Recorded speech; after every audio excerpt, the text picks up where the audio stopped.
Bonsoir à tous, bienvenue dans Buonasera Calcio pour encore 30 minutes de football ensemble pour débriefer le week-end de football européen, un superbe week-end de football européen. Il y a eu vraiment des matchs de très haut niveau un petit peu partout. Donc voilà, j'avais envie d'en parler avec vous. Bonsoir au JCRM, merci d'être dans les commentaires. Bonsoir à ceux qui sont présents en live, même s'ils ne sont pas dans les commentaires. Ce soir, on va parler un petit peu du Real, ou du Barça, et du Barça. Salut Pipovici, salut. Et du Barça. On va parler aussi Man City qui revient, et en creux, United qui est loin du compte. C'est comme ça que j'ai appris, que je l'ai titré. Je pense aussi que je vais faire un petit parallèle avec le Milan, parce que je pense qu'on est à peu près dans le même cas entre United et le Milan.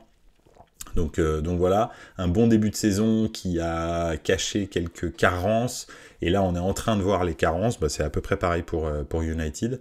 Et le niveau de la Bundesliga, pourquoi est-ce que je vous parle de ça? Parce que j'ai vu deux superbes matchs ce week-end en Bundesliga, en particulier un Francfort BVB qui était absolument incroyable à suivre. Franchement, je l'ai trouvé bien meilleur d'ailleurs que Manchester United, Manchester City, et puis le Bayer Leverkusen qui continue vraiment de me séduire, qui a fait encore un superbe match, et dont un but extraordinaire de Florian Wirtz contre Fribourg.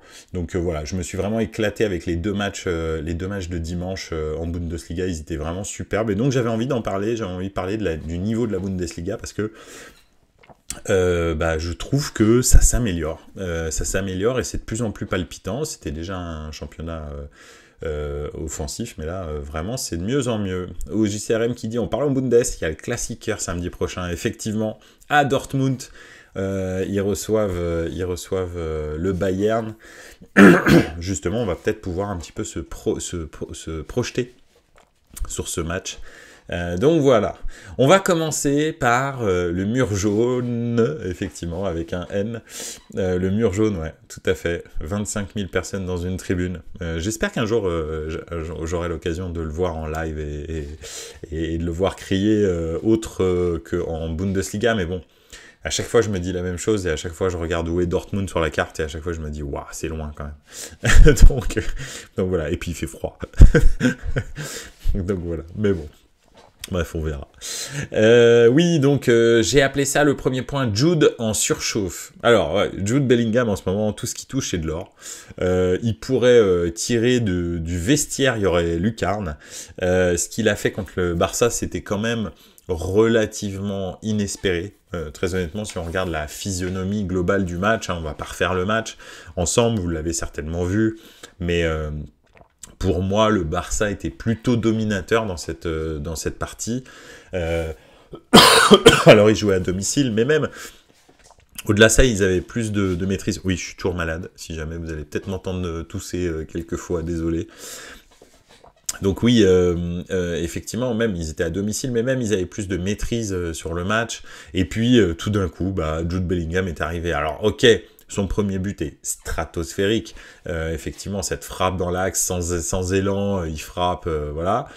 Mais alors, le deuxième but, il est, voilà, encore une fois, le mec se retrouve par hasard là où il faut. Et enfin, j'exagère, mais bon, voilà, en tous les cas, il a l'avantage d'être toujours dans la zone de vérité. Donc après, forcément, c'est un petit peu comme Pippo Inzaghi.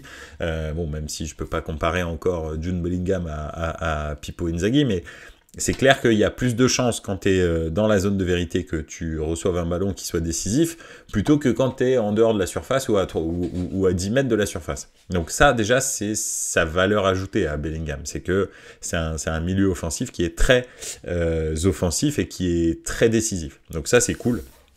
Maintenant, c'est vrai que pour l'instant, tous les rebonds sont dans son sens, les comptes sont dans son sens, etc., etc. Vraiment, j'ai l'impression quand même que il est dans la forme de sa vie. Alors même si il a que 20 ans, j'ai l'impression que là, il est sur un niveau stratosphérique que je pense qu'il n'aura pas toute sa carrière. Donc ça, c'est mon avis personnel, mais bon. Pipovici qui dit Bellingham, je te l'ai dit, il va venir, il va tenir le coup, il est galvanisé de fou, il rappelle vraiment CR7 qui a passé un cap en arrivant au Real niveau stat. Oui, c'est vrai, t'as raison. Je suis d'accord avec toi, quand il est arrivé au Real aussi, le Real sortait d'une période catastrophique, hein, de 7 années sans quart de finale, je crois, de Ligue des Champions. Donc il arrive dans une équipe qui est rincée hein, quand Cristiano Ronaldo arrive. Donc il marque énormément de buts, effectivement. C'est sûr qu'il jouait à Manchester United en 2008, il avait gagné le Ballon d'Or, la Ligue des Champions, il avait été élu meilleur joueur du monde, il marquait beaucoup de buts, mais à côté de lui, il y avait des joueurs stratosphériques comme Wayne Rooney, comme ces joueurs-là, Nani, etc., etc. Donc il marquait beaucoup moins effectivement à Manchester United parce qu'il était dans une équipe beaucoup plus forte.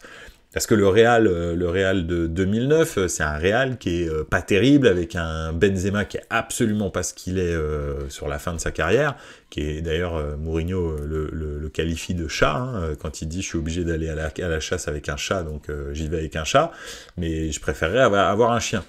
Donc je suis d'accord. Là quand même, Bellingham, il arrive dans une équipe où il y a Vinicius, il y a Rodrigo, il y a Kroos, il y a les deux milieux de terrain français, Tchouaméni, Camavinga, il y a Modric aussi qui est sur le banc. Donc normalement c'est quand même pas le même Real, en plus qui a gagné il y a 2 ans, même pas, enfin 1 an, 2 ans maintenant, mais la Ligue des Champions. Donc c'est ça qui est surprenant, c'est que Bellingham, en théorie, il aurait dû plutôt se fondre dans le collectif, plutôt que de tout d'un coup exploser. Qu'il soit décisif avec Dortmund, je comprends. Qu'il soit décisif avec le Real, c'est quand même un peu surprenant. Donc je sais pas, faut voir. J'avoue que pour l'instant, j'ai beaucoup de mal à lire ça, parce que Bellingham, jusque-là, dans sa carrière, en tous les cas internationale, c'est-à-dire à Dortmund, il n'était pas du tout décisif, ou très peu décisif en tous les cas. Il marquait des buts, hein, mais c'était pas fou, quoi. Pas à ce point-là, en tous les cas.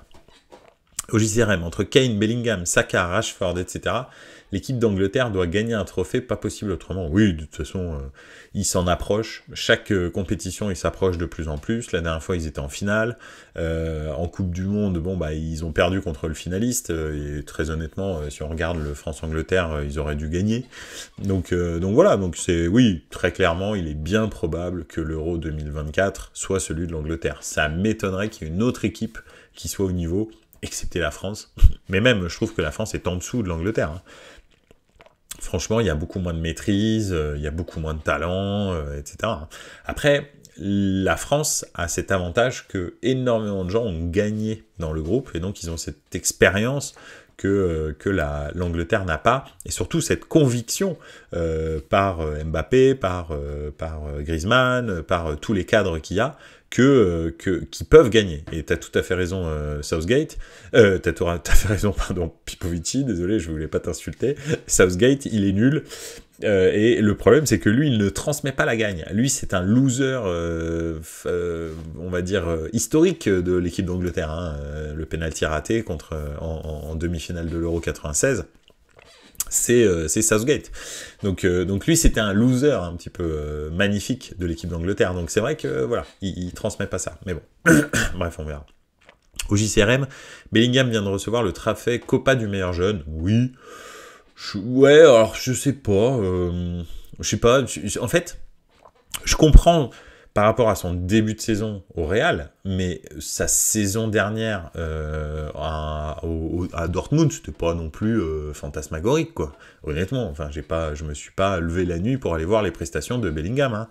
Donc c'est ça que je comprends pas trop. Je pense que c'est juste la hype Real, en fait, mais ça veut dire qu'il est jugé sur 2 mois, en fait, septembre-octobre. Donc c'est un petit peu bizarre.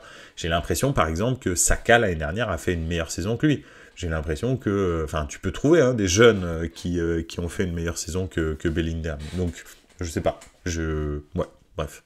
Je suis pas convaincu, quoi. Mais écoute, c'est comme ça. Hein, c'est tous ces espèces de trophées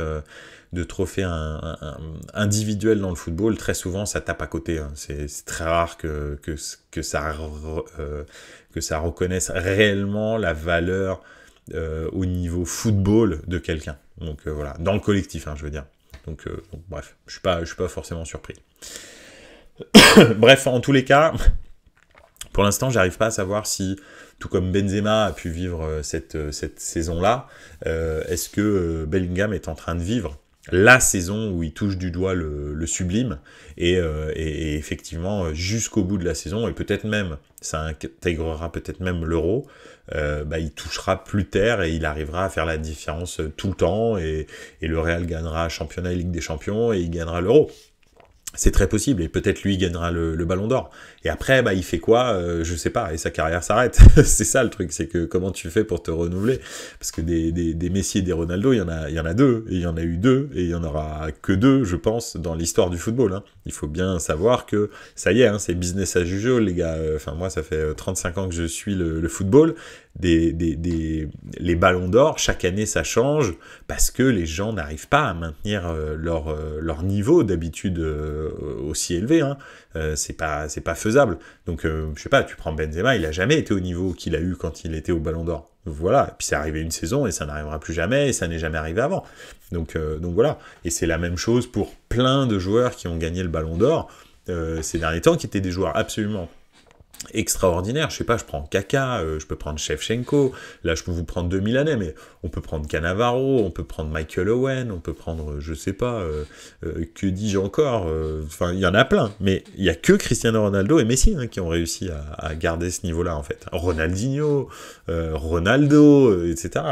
Ça n'existe pas hein, des joueurs comme ça. Donc il faut savoir que chaque année on va avoir un nouveau ballon d'or maintenant. C'est comme ça, c'est reparti. donc voilà. Voilà un petit peu pour Jude, on verra s'il en surchauffe ou pas. Moi j'ai plutôt tendance à penser que oui, et que les prochaines saisons il va revenir un peu dans le rang.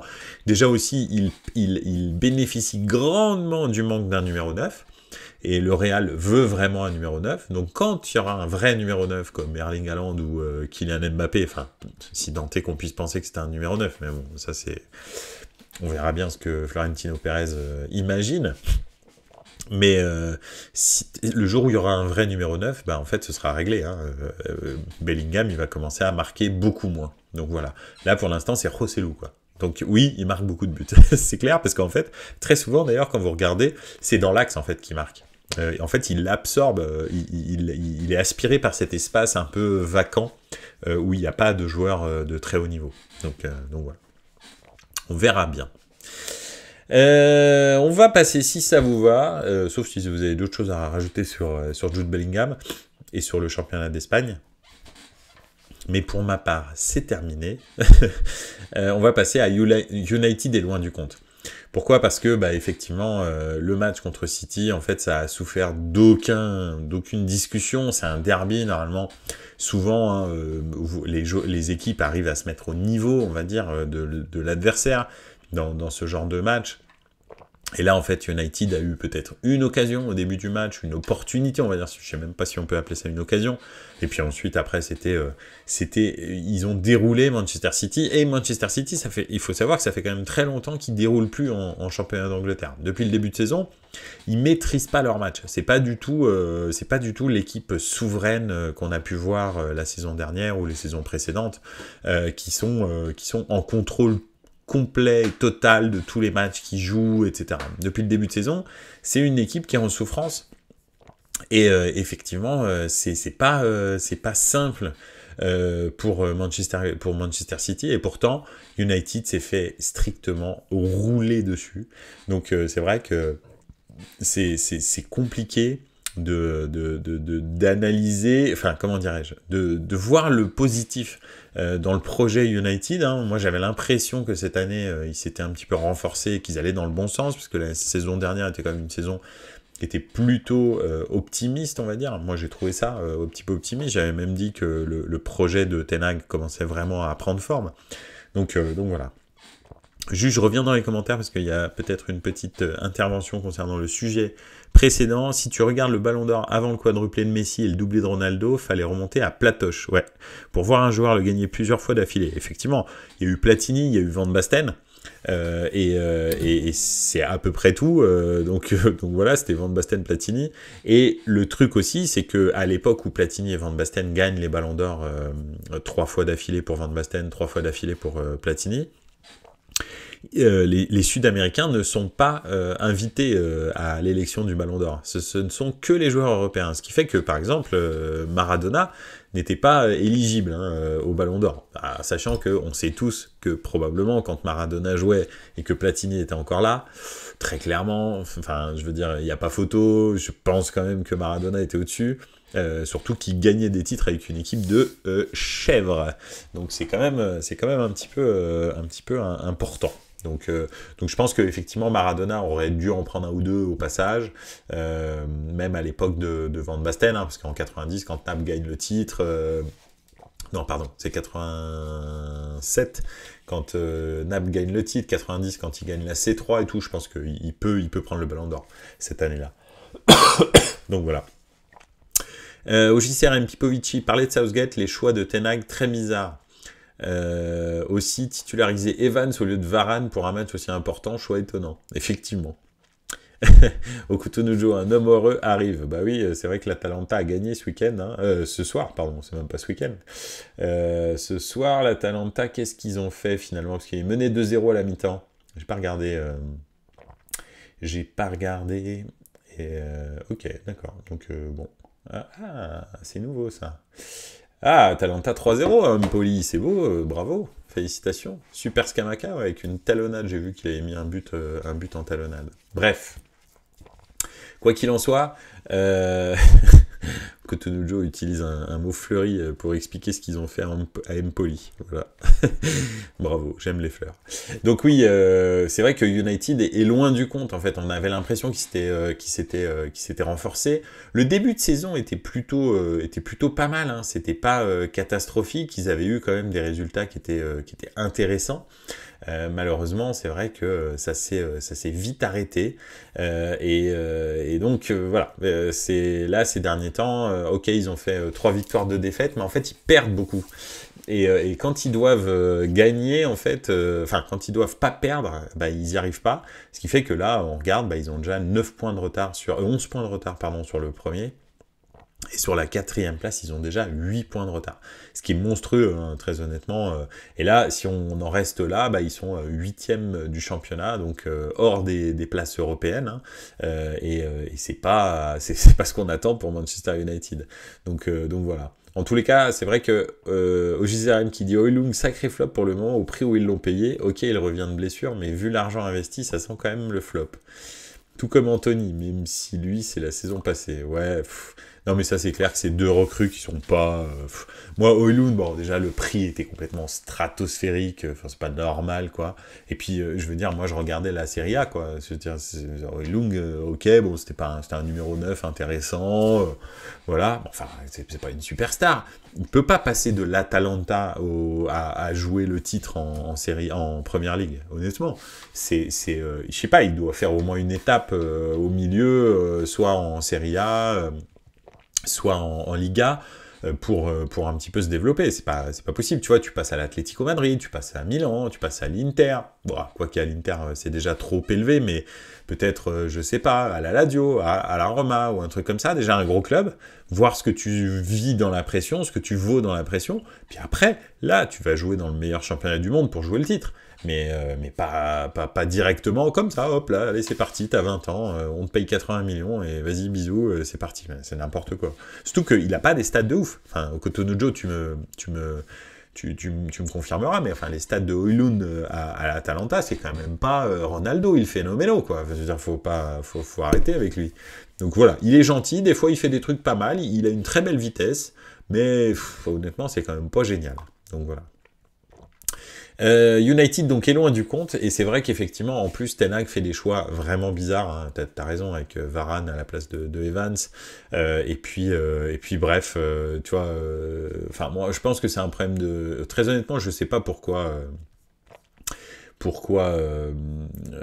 Maguire est encore titulaire à Manchester United. Ça pour moi, c'est une interrogation, mais peut-être que c'est des blessures, va savoir. Je suis en train de regarder parce que je me dis, mais Brie, Varane, non, il n'y a pas de raison en fait, effectivement, parce que tu peux mettre Evans, mais je sais pas. Bref, non, si quand même, il doit y avoir des blessés parce qu'il n'y a pas vraiment de titulaire. il n'y a pas vraiment de titulaire en défense centrale, à part Varane. Alors, ouais, j'aurais mis en tous les cas Maguire-Varane, je sais pas, mais bon. Et je voulais faire un petit peu le parallèle avec Milan, parce que c'est un peu ça. Milan, ça a été ça un petit peu, ils ont fait un petit peu illusion en début de saison. Moi, ils m'ont fait illusion, hein, très clairement. J'étais inquiet après les départs de Tonali, et puis surtout de Ibrahimovic, je le disais la semaine dernière. Et c'est vrai que malheureusement, Milan, c'est une équipe qui est forte contre les faibles, et puis qui est faible contre les forts. Et on l'a vu encore hier soir, hein, 2-0, mené 2-0. Avoir les opportunités sur deux actions qui sont des demi-occasions de Giroud, hein, c'est exceptionnel hein, ce qu'il fait Giroud. Et finalement, après, quand tu as des occasions, en fait, tu les mets pas, comme d'habitude, hein, parce que ça fait des matchs et des matchs que Milan marque pas un but, en vrai. Hein. Il n'y a pas de but, en fait. Il y a 0 but. 0 but contre la Juve, 0 but contre le Paris Saint-Germain. Là, 2 buts, mais c'est 2 buts un petit peu, voilà, très compliqués. Hein. C'est vraiment des exploits de la tête de Giroud. Il y a 0 but en Ligue des Champions contre Newcastle, 0 but contre Dortmund. Et tu peux y aller, hein. C'est assez fréquent d'avoir 0 but du Milan, donc c'est vraiment compliqué. Et c'est vrai qu'il n'y a pas de ressort, il n'y a rien du tout. Et je sais pas, moi je suis vraiment inquiet et déçu, et j'ai l'impression que effectivement United et Milan c'est un peu le même destin, si ce n'est que il y a peut-être moins de concurrence en Serie A qu'en Premier League, hein, très clairement, faut le dire. Ce qui fait que Milan arrive à se maintenir dans le top 4 pour l'instant. Mais si ça continue comme ça, si dès qu'on rencontre un gros, on n'arrive pas à prendre plus d'1 point, ça va aller très très vite, hein, qu'on sorte du truc. En 2 semaines, on est passé de premier à 3e hein, déjà. Donc si on fait ça chaque 2 semaines, ça peut aller vite. Hein. Donc voilà. Donc faut vraiment faire attention. Après, sur la qualité du match, j'ai rien à dire. Le match hier, si t'es pas supporter milaniste, le match hier, Naples-Milan, c'est un super match, c'est une pub pour le football, c'est tout ce que tu veux, tu t'amuses tout le match, jusqu'à la fin c'est n'importe quoi, et comme tu dis au JCRM, encore Maignan qui fait un arrêt qu'il faut en fin de match, mais c'est que 1 point, alors qu'en théorie on doit taper ce Napoli, c'est pas possible en fait, ils sont pas bons le Napoli, très honnêtement, c'est pas une grande équipe quoi, c'est une équipe moyenne de Serie A. Donc je sais pas, je comprends pas vraiment, mais bon. Okutonujo, il a été blessé à un moment, mais c'est un des rares attaquants de pointe en ce moment, et jeune, Ten Hag l'a dit qu'il allait lui falloir du temps pour s'adapter. Il aurait dû rester encore 1 an en Italie, oui, je suis d'accord. Donc Okutonujo qui revenait sur Oilun. C'est le Napoli de Garcia quand même. Oui, effectivement, c'est vrai. Donc voilà. 2 équipes qui sont un peu à la dérive, et City qui peut-être revient, hein, très belle prestation en Champions League, très belle prestation dans le derby, bon, peut-être que ça recommence, et puis ça correspond aussi avec le retour sur le terrain du meilleur joueur du monde, à mon avis, hein, celui qui devrait pour moi avoir le Ballon d'Or, c'est-à-dire Rodri, qui pour moi est le meilleur joueur du monde de la saison dernière. Et dès qu'il est sur le terrain, en fait, City, c'est pas la même équipe, quoi. C'est pas du tout la même équipe. Donc voilà. Alors en plus de ça, probablement qu'il va y avoir De Bruyne. Donc voilà. Au JCRM, j'ai vu que Osimhen pourrait aller à Liverpool lors du match hivernal. Si cela se fait, bon coup pour Liverpool, ouais. Un duo Salah-Osimhen, ça peut être sympa. Je suis plus convaincu par Salah. Je pense que Salah, il est en fin de DLC. Ça change pas qu'il continue à marquer des buts, parce que c'est un peu la seule vraie option offensive maintenant en ce moment sur Liverpool. Mais Salah, honnêtement, je pense que là c'est fin de vie. Hein. Là, faut arrêter, faut passer très très vite à autre chose, parce que je pense sincèrement que c'était pas forcément une bonne pioche de garder Mané, Sadio Mané, mais c'est pas non plus une bonne pioche de faire signer Salah à ce tarif-là. J'aurais plutôt tout mis sur Mbappé par exemple, ou un truc comme ça, plutôt que Salah à ce tarif-là. Mais bon, à cet âge-là, je trouve qu'il fait plus de différence. C'est assez bizarre. Alors contre les petits, oui. Mais contre les gros, je trouve qu'il est assez stérile. Donc voilà, bref. C'est mon avis. Mais Osimhen à Liverpool, je suis tout à fait d'accord. Maintenant, ils vont commencer à les empiler, les numéros 9. Hein. Va falloir faire quelque chose, hein, parce que bon, avec Nunez, avec Diogo Jota, avec tout ça, ça va commencer à faire beaucoup, avec aussi le Hollandais, là, comment il s'appelle, je me souviens plus comment s'appelle ce joueur hollandais, ça va commencer à faire beaucoup, c'est plutôt des ailiers qu'il leur faut, hein, donc voilà, sachant que malheureusement le pauvre Gakpo, voilà, absolument, t'as tout à fait raison, JCRM. Ça commence à faire beaucoup dans l'axe, donc je sais pas, alors pourquoi pas, mais il faut se séparer de certaines personnes. Peut-être ça là. Mais bon, ça fait quand même embouteillage dans l'axe. donc voilà. C'est à droite qu'il faut trouver un vrai ailier décisif. Donc voilà. Et enfin, si ça vous dérange pas, on va terminer gentiment avec le niveau de la Bundesliga, que je trouve vraiment très très bon quand je vois le match du Bayer Leverkusen, quand je vois le Borussia Dortmund, enfin le Francfort Borussia Dortmund d'hier, qui est un match absolument délicieux. Franchement, c'est incroyable de voir ça avec des retournements de situation. Ça fait 2-0 pour Francfort, puis ensuite 2-2, puis ensuite 3-2, puis ensuite 3-3. C'était fantastique, et jusqu'à la fin, il y a eu des occasions. Enfin, c'était génial comme match. Voilà.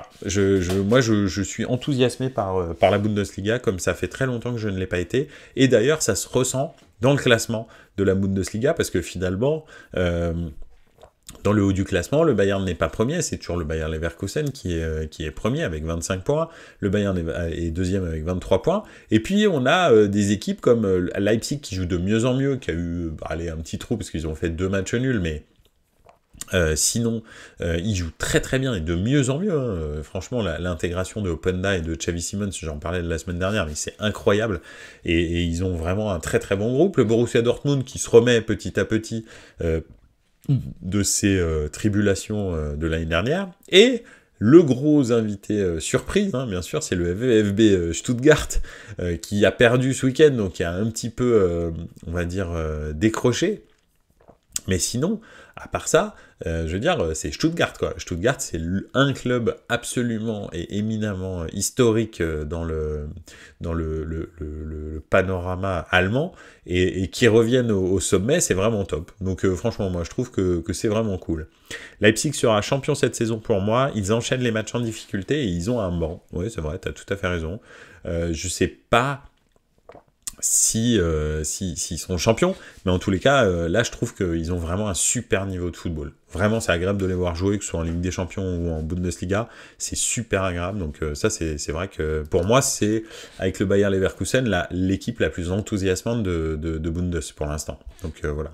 Pipovici qui revient sur Liverpool, qui dit Luis Diaz, il est trop fort, mais pas à son niveau là. Oui, en ce moment, malheureusement, avec ce qui lui est arrivé, c'est compliqué. Pipovici, Leverkusen, je dirais, et Leipzig dans les 3. Ouais, je vois bien ça. J'aimerais bien que Leverkusen gagne. Franchement, ce serait vraiment top pour le Neverkusen de gagner un titre. Et puis, mais en tous les cas, oui, je pense que c'est les deux nouveaux visages de la Bundesliga, Leverkusen et Leipzig. Et c'est super intéressant qu'ils soient en haut du classement, parce que ça renouvelle la Bundesliga, ça leur fait du bien. Le Bayern est toujours dans ses... alors c'est une bonne équipe, le Bayern, c'est pas le problème, et puis Harry Kane amène quelque chose, mais c'est toujours la même chose. Enfin, j'ai l'impression de revivre toujours les mêmes saisons, avec les mêmes actions, avec les mêmes joueurs, avec les mêmes carences aussi. Voilà, ils sont performants pour l'instant, mais moi, les Leroy Sané qui sont sur courant alternatif, qui un jour c'est le meilleur joueur du monde, le lendemain c'est une pompe à vélo absolue, moi ça me fatigue. Serge Gnabry, tu sais pas, un coup c'est pareil, c'est le meilleur joueur du monde, un coup le lendemain, mais vraiment il sert à rien, le gars. Enfin, je sais pas. Je suis pas du tout convaincu par ce Bayern Munich. Masraoui, ah bah c'est un super défenseur, ah bah non il est nul. De Lierta, c'est un super défenseur, ah bah non il est nul, etc. Moi c'est saute d'humeur là. Joshua Kimmich qui prend un carton rouge dès la 2e minute, etc. Franchement c'est vraiment... Voilà, je suis pas convaincu par ce Bayern, et surtout il ne m'enthousiasme pas. Alors que les autres équipes m'enthousiasment vraiment. Donc voilà. Il n'y a que Coman qui est régulier, je trouve, au Bayern. Oui, c'est pas faux, mais en même temps, Coman, en vrai, il est régulier, mais je trouve qu'il est toujours un petit peu stérile. Alors, tu vas me dire, il a marqué en finale de Ligue des Champions. Bon, oui, et puis ça fait gagner le Bayern. Mais à part ça, il y a des jours où effectivement il se débloque un peu, mais sinon c'est toujours un peu stéréotypé son jeu. Tu vois, c'est crochet extérieur, crochet intérieur, crochet extérieur, crochet intérieur, crochet extérieur, crochet intérieur, centre. Hop là. Crochet extérieur, crochet intérieur, crochet extérieur, crochet intérieur, centre. Mais c'est, je sais pas, mais moi ça m'emmerde. De le voir jouer comment, ça m'emmerde vraiment. Voilà. En fait, je sais pas, mais le type de joueur qu'a le Bayern, et même le type de jeu qu'a le Bayern, bah, je m'aperçois que ça m'emmerde de plus en plus. C'est bizarre, mais j'ai l'impression de revoir sans cesse la même équipe jouer depuis des années et des années sans aucun renouvellement en fait. T'as beau changer les entraîneurs, les joueurs en fait t'as l'impression qu'ils en ont rien à foutre. C'est, je sais pas, je comprends pas. C'est la république des joueurs au Bayern, j'ai l'impression. Et donc voilà, donc je suis pas convaincu par le Bayern. Mais bon, bref. Après ils ont Harry Kane, il est très décisif, il a des stats incroyables, c'est un super joueur. Voilà, on va voir. C'est toujours les mêmes aussi, dit au JCRM. Ouais, t'as raison, c'est vrai. Mais je veux dire, il y a un moment donné, tu vois, ouais, je sais pas, il manque de nouveautés. C'est vrai qu'ils font des très gros investissements au niveau salaire, et des fois transfert, et après, derrière, ils les amortissent. Hein. Eux, ils rigolent pas, voilà. Okutonojo qui nous dit, l'Union Berlin aussi, c'est pas mal, non. Alors non. En fait, l'Union Berlin, c'est très solide, mais trop solide. L'Union Berlin, c'est vraiment pas un club qui est foufou à avoir joué. Hein.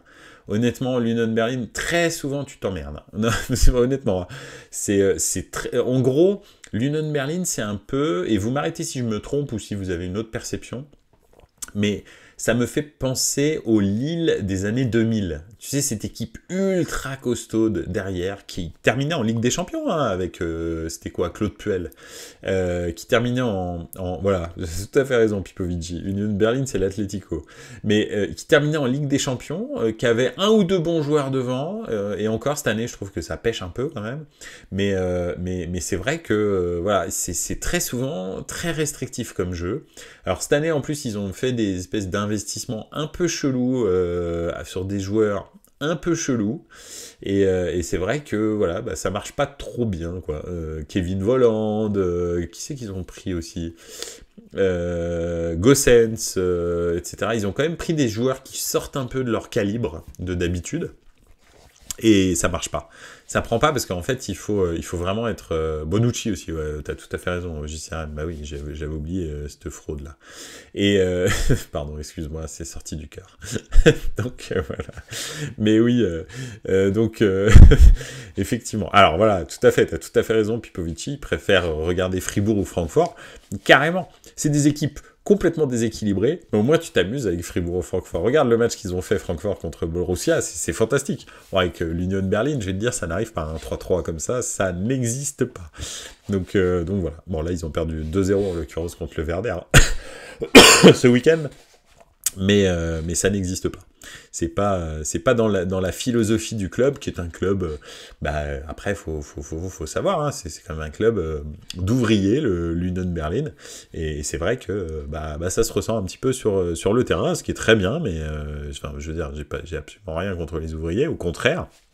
C'est pas un supporter du Milan qui va dire quoi que ce soit sur les ouvriers, mais c'est vrai que voilà. Et cette année, quand même, on est sur, juste pour que vous sachiez, hein, l'Union Berlin, c'est 5 derniers matchs, c'est 5 défaites en Bundesliga. donc là, ils sont sur une période absolument incroyablement nulle, comme ça faisait très longtemps qu'ils l'ont pas vu, parce que effectivement, là, cette année, ils sont quand même en Ligue des Champions, donc, et la saison d'avant, ils étaient en Coupe d'Europe, ce qui était un peu deux miracles, on va dire, qui s'empilaient les uns sur les autres. Donc voilà. Sinon, en Bundes, il y a beaucoup de bons jeunes. Ouais, tout à fait, il y a beaucoup de bons jeunes, effectivement. Le seul écueil qu'il faut éviter en Bundesliga, c'est les numéros 9. Les numéros 9, en fait, il y a des numéros 9 qui sont ultra performants en Bundesliga, mais qui, finalement, dans les autres championnats, donnent pas grand-chose, parce que c'est un championnat qui est très ouvert, et c'est vrai que, en plus, on joue avec les numéros 9, c'est traditionnel, le bomber a énormément de renommée, c'est un petit peu comme en Italie en fait, les numéros 9 sont très très importants dans le jeu traditionnel allemand et italien, et effectivement les numéros 9 quand tu les exportes, ça marche pas quoi.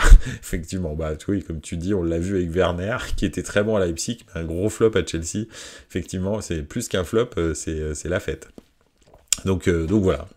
Voilà un petit peu, c'est juste le seul écueil. Mais après, c'est clair que des milieux de terrain, tu vois, Florian Wirtz par exemple, tu sais qu'il va réussir ailleurs. C'est sûr et certain. C'est impossible que le Florian Wirtz devienne une pompe à vélo. Sauf s'il explose. Hein. Ou Kolo Muani avec le PSG, t'as raison. C'est pas... voilà. Guirassy, par exemple. Est-ce que Guirassy, dans un autre championnat, flambe au niveau où Guirassy flambe à l'heure actuelle? Je suis pas sûr. donc voilà. Mais bon. Le meilleur neuf allemand, c'était Klose. Oui. Alors, de tous les temps? De tous les temps, non. Hein. C'est Gerd Müller. Je pense quand même. Faut pas déconner. S'il y a de tous les temps, le numéro 9 de tous les temps, c'est Gerd Müller, je pense. Mais bon, bref. Donc voilà, mais oui, Klose, c'était un bon numéro 9, mais Gerd Müller, c'était le tueur absolu, quoi. Donc voilà. Le gars enchaînait un nombre de buts absolument incroyable. C'était fou, d'ailleurs, Lewandowski a galéré à battre son record. Donc voilà. Bref, bon voilà, c'était un petit peu la réflexion de la semaine. Voilà, ça m'a fait plaisir de le partager avec vous. On verra bien hein, ce que ça donne. Est-ce que Jude est en surchauffe? Est-ce que effectivement Milan et United sont des fraudes? Très clairement. Ben, je vous le dirai. Voilà, on regardera dans le futur. Et enfin, le niveau de la Bundesliga qui m'enchante cette année. Ça faisait très longtemps que j'avais pas vu une Bundesliga de ce niveau-là. C'est vraiment super de regarder les matchs de Bundesliga. C'est trop top. Donc voilà, je suis très content à chaque fois que j'allume la télé et que, effectivement, comme tu le dis, Pipovici, je regarde Fribourg ou Francfort, je sais que je vais m'amuser. Donc voilà, après, il y a quelques équipes un peu relou, mais voilà. Moi, j'étais fan de Jürgen Klinsmann, absolument. Tiens, j'ai vu sur beIN Sport un récapitulatif des plus beaux buts acrobatiques de la Bundesliga, et bien sûr Klinsmann était dedans avec un retourné absolument splendide. Donc voilà, ouais, Jürgen Klinsmann c'était un sacré joueur hein, quand même, c'était vraiment un super joueur. Et Rudi Völler aussi, Rudi Völler, superbe numéro 9. Okuto Nujo, ça va être qui le Ballon d'Or? Bon, écoute, je sais pas. Mais je pense que de toute façon, ça sera Messi, tu vois. Donc voilà, je pense. Parce que les gens ont l'impression pensent sincèrement. Tiens, d'ailleurs, au Cotonojo, je voudrais te poser une question. Objectivement, est-ce que, toi qui es partie prenante hein, dans cette question et discussion, objectivement, est-ce que tu penses que sur l'année dernière, entière, toute la saison dernière, Léo Messi a été le meilleur joueur du monde? Est-ce que c'est sérieusement? Alors qu'on sait que c'est lui qui va être le Ballon d'Or, d'accord? Non, mais vas-y, justement, si t'es impartial, vas-y, dis-moi. Est-ce que tu penses sincèrement que Léo Messi a été le meilleur joueur du monde la saison dernière? Ok, il a réussi sa Coupe du Monde. Bon, encore, il n'a pas marqué 433 buts, faut pas déconner. Mais bon, il a réussi sa Coupe du Monde. Il a gagné une Coupe du Monde et c'est clair que c'était le leader de son équipe. On peut pas dire le contraire. Mais tout le reste de la saison, qu'est-ce qui s'est passé en fait? Parce que tu peux pas le juger sur 3 semaines, c'est pas possible, tu vois. Donc je sais pas. Voilà. Moi je pose la question parce qu'il y en a un qui a gagné le championnat d'Angleterre, qui a gagné la Ligue des Champions, qui a gagné la Coupe d'Angleterre. Voilà quoi. Je sais pas. Pour moi c'est quand même plus valable que juste une compétition où tu as été le leader. Donc voilà. Mais bon, et c'est pour ça que je respecte pas ce genre de prix, parce qu'en fait ça ne représente rien, c'est juste on va dire un espèce de concours de personnalité quoi. Donc voilà. Il se fait siffler toute la saison à Paris en plus, paye ton Ballon d'Or. La Coupe du Monde il a gagné. Bizarrement en 2010 ni Xavi ni Iniesta l'ont, pareil, absolument. En 2010 c'est normal que ce soit Xavi ou Iniesta ou même les deux. Et pourtant, voilà. Il y a très clairement, si le Barça est aussi performant en 2009 et gagne la Coupe du Monde en 2010, et c'est Xavi Iniesta. Enfin, je veux dire, il n'y a pas de... Tu vois, si tu dois choisir un ou deux joueurs qui font le Barça, c'est Xavi Iniesta. C'est pas Messi, je suis désolé, malheureusement. J'aimerais beaucoup dire autre chose, mais c'est Xavi Iniesta. Comme c'est pas Erling Haaland qui fait Manchester City, c'est Rodri. Et Gundogan d'ailleurs. Donc voilà. Je sais pas, j'aime bien Bellingham, mais ça sera une prochaine fois. En 2018, tu avais Varane qui avait tout gagné. Ouais, mais bon, là, le problème, c'est que Varane, il n'avait pas d'impact vraiment décisif sur ses équipes. il était là dans les équipes qui ont gagné, mais c'est tout ce qu'il avait. Donc voilà, c'est un petit peu compliqué, je trouve, pour que Varane la remporte. Mais bon. Bref, enfin voilà. Bon écoutez, on verra, on saura qui est le Ballon d'Or la semaine prochaine. En attendant, je vous souhaite une excellente soirée, et puis on se retrouve lundi prochain. La dernière fois que le mondial a compté, c'est 2006 avec Fabio Cannavaro. Effectivement. Ah oui. C'est ce soir le Ballon d'Or? Ouais. Lundi prochain, on saura donc. On verra bien. Donc voilà. Ok. Bon, écoutez, merci beaucoup. Je vous souhaite une excellente soirée. N'hésitez pas, bien sûr, à partager Buonasera Calcio, à mettre des étoiles, des pouces, tout ce que vous voulez sur YouTube, Apple Podcast, Spotify, etc., etc. À partager Buonasera Calcio aux gens qui sont autour de vous aussi, bien sûr. Et puis à me faire part de tous les sujets que vous voudriez que j'aborde sur les réseaux sociaux de Buonasera Calcio. Avec grand plaisir, n'hésitez pas à m'écrire. Voilà, je vous souhaite une excellente soirée et n'oubliez pas, ciao les gars, ciao ciao.